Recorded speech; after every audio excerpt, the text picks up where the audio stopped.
Dardanelles campaign, more commonly now known as Gallipoli, lasted from April 1915 to January 1916. It was a campaign by Winston Churchill to end the war early, creating a new front that the Ottoman Empire forces could not cope with. Bomana War Cemetery is the largest Australian war cemetery in the world.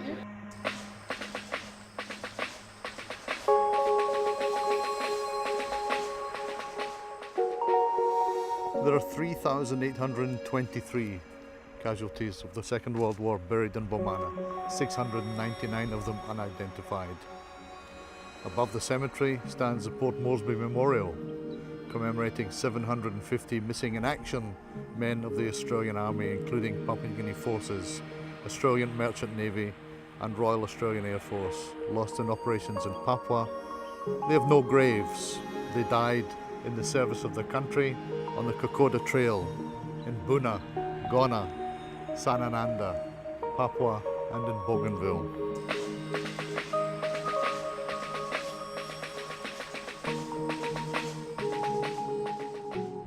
We estimate that there was about 5,300 at the service this morning.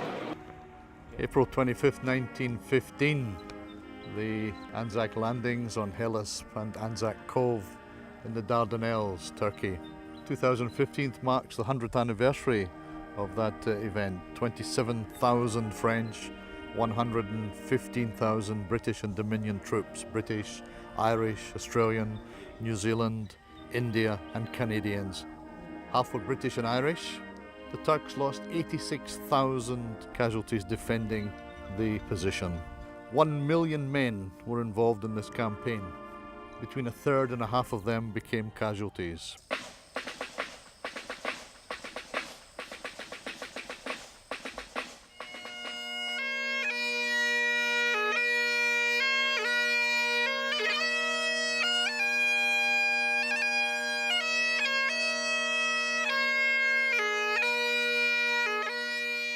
Warrant Officer Class 2 Mark Ward of the Australian Army is standing in front of the grave of his late uncle, Private James O'Brien, son of Cornelius and Sarah O'Brien.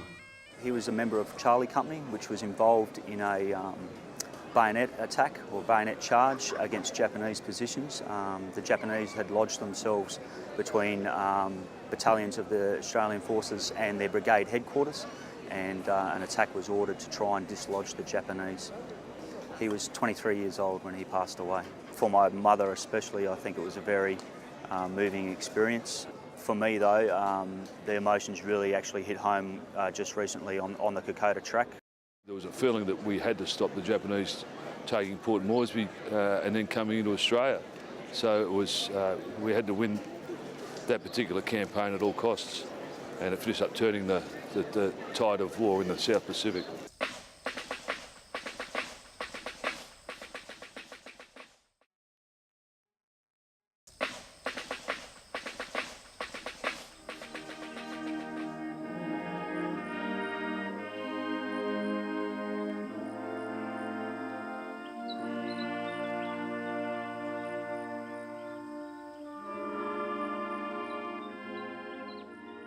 Let us pray. They will soar on wings like eagles. They will run and not grow weary. They will walk and not be faint. With their hair a little whiter, their step not quite so sure, still they march on proudly as they did the year before. In the growing warmth of this morning, we stand in fellowship with thousands of fellow citizens gathering at other services across the world, united in remembrance. We remember particularly those who served in Papua New Guinea, the 3,824 Commonwealth burials before us, and those named on the Port Moresby Memorial above us were men who showed the very meaning of guts, endurance, self-sacrifice and initiative.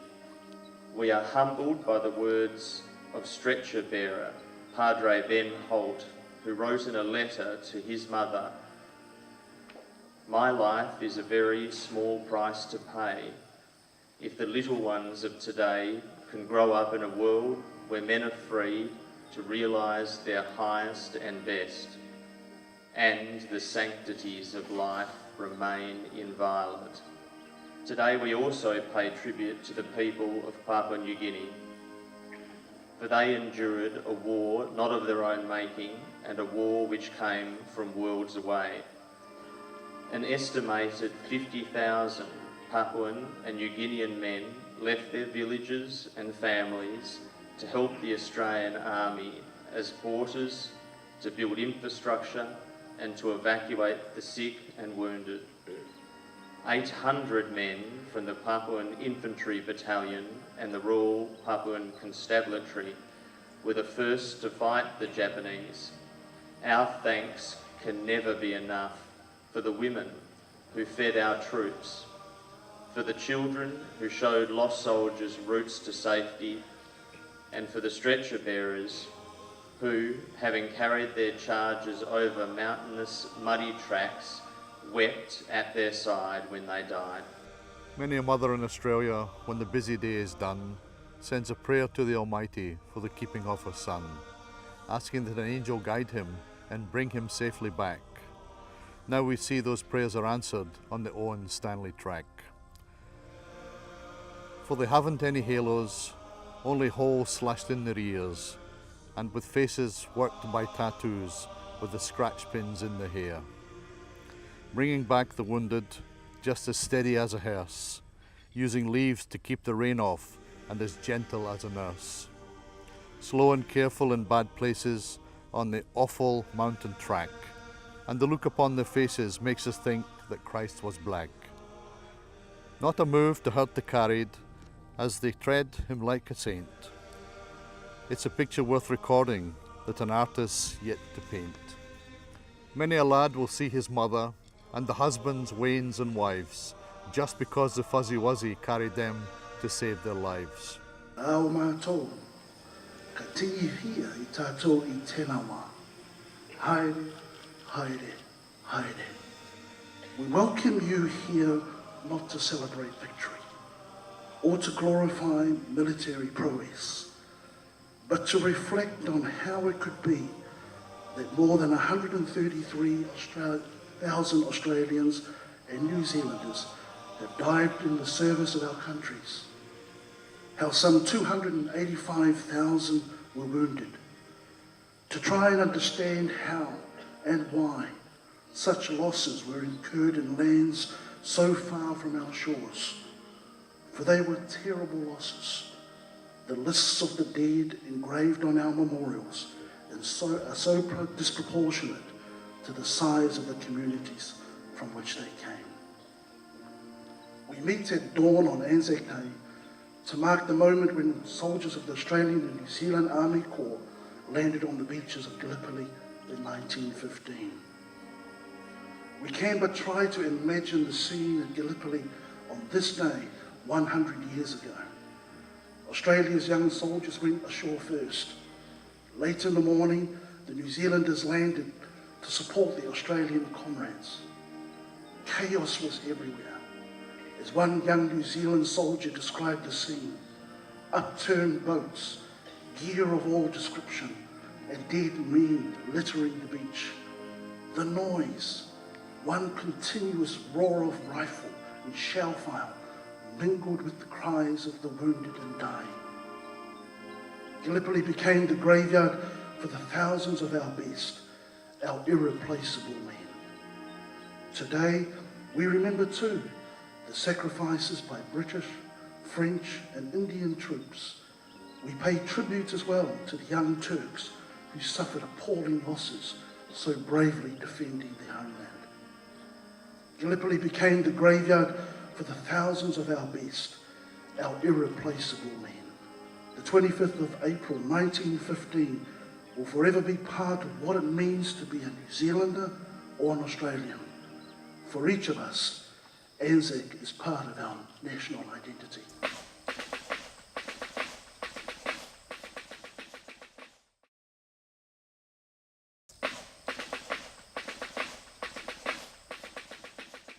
We come together to honor the men and women who lost their lives in our country. On this day, we also honor the very special contribution of our own servicemen and women who worked with the Allied forces 70 years ago. The bravery of Papuans and New Guineans who served in the Australian Army during World War II is remembered, as is the extraordinary commitment by the carriers and by our villagers. The bravery of the Papuans along the Kokoda track remains one of the most honored parts in the history of the war in the Pacific. We pay special tribute to those brave men and women who wrote their names in the history with distinction and courage. Right now, we stand on sacred ground where so many fallen warriors are buried. Here at Bomana, 3,824 service personnel from Australia, New Zealand, United States, and other allied partners have their final resting place. Sadly, 699 of them, of these graves, as their headstones state, are known unto God. These unknown soldiers were not able to be identified by name, but they will be forever rest in our soil with due care and respect. Our country takes very seriously our responsibility to protect and honor those who are buried here. We also thank the Commonwealth War Graves Commission for their tireless effort in preserving the cemeteries and the monuments with dignity. The number of visitors to Kokoda and other places where fighting took place has increased over the years. Papua New Guinea welcomes you with open arms.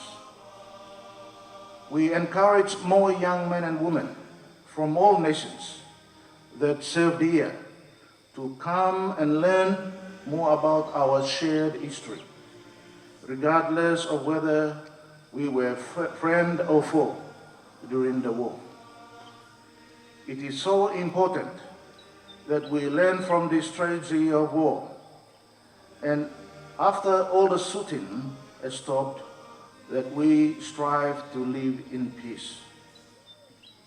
In just a few hours, the leaders of Australia, New Zealand, and Turkey will stand side by side at Gallipoli. These nations, who were once enemies, now are good friends. The same is true of the relationship that allied countries now share with Japan. Last year, Prime Minister Shinzo Abe paid respects to his country's war dead when he visited Papua New Guinea. Now the Pacific lives in peace, and our countries have moved on from the horrors of war, but we will honor those who have paid the supreme sacrifice. We must ensure that their loss was not in vain by upholding democracy and liberties in our own countries. On behalf of the government and the people of Papua New Guinea, we honor and express our gratitude for those who have served, particularly for those who have lost their lives and are buried before us, lest we forget. Age shall not weary them, nor the years condemn. At the going down of the sun and in the morning, we will remember them, lest we forget.